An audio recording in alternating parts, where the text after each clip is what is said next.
We don't live in a context where Christianity is just thought to be true now. It's just a given. Frankly, Christianity is kind of confusing, and there are lots of weird things that Christianity asks you to believe.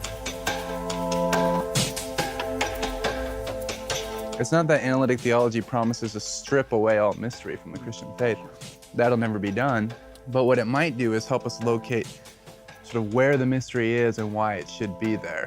I think what analytic theology tries to do is try to explain those truths, exposit them in such a way that makes them a little less weird, so that people can have a little more confidence being able to say, oh yeah, I believe Jesus is God and man. Yeah, that's totally what I believe as a Christian. It helps you come up with a faith that is coherent, or helps you defend a coherent version of Christianity. And it can help make the faith then also viable. Analytic theology is a way of doing constructive Christian theology that uses tools and ideas of a particular philosophical tradition, analytic philosophy. It really prizes arguments, evidence, logical coherence, things like that. So you're kind of like breaking it down to its smallest component parts conceptually, and then once you've got clear what those concepts are, you can fit them together like pieces of Lego into an argument that you can then present and say, okay, here's an argument for this conclusion.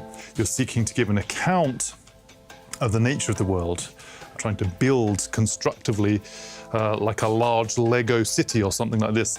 In this case, a kind of way of thinking about the whole world. Really, it's just kind of a new way of doing what the church has always done, which is to foster some kind of dialogue between theology and philosophy.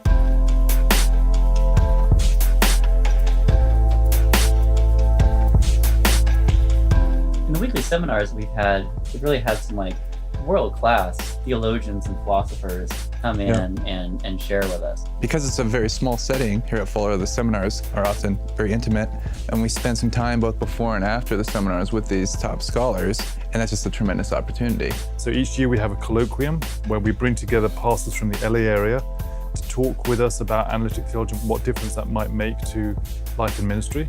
We have 3 themes. The first year is on prayer, which we're just completing. The second year is on divine love, and the third year is theological anthropology in conversation with the sciences. So what we hope for these 3 years is to encourage various research projects, papers, books, so forth, on these various topics. Analytic theology, I think, has the promise of being a kind of lingua franca. In other words, a kind of common language that can be spoken between people working in very different sorts of disciplines.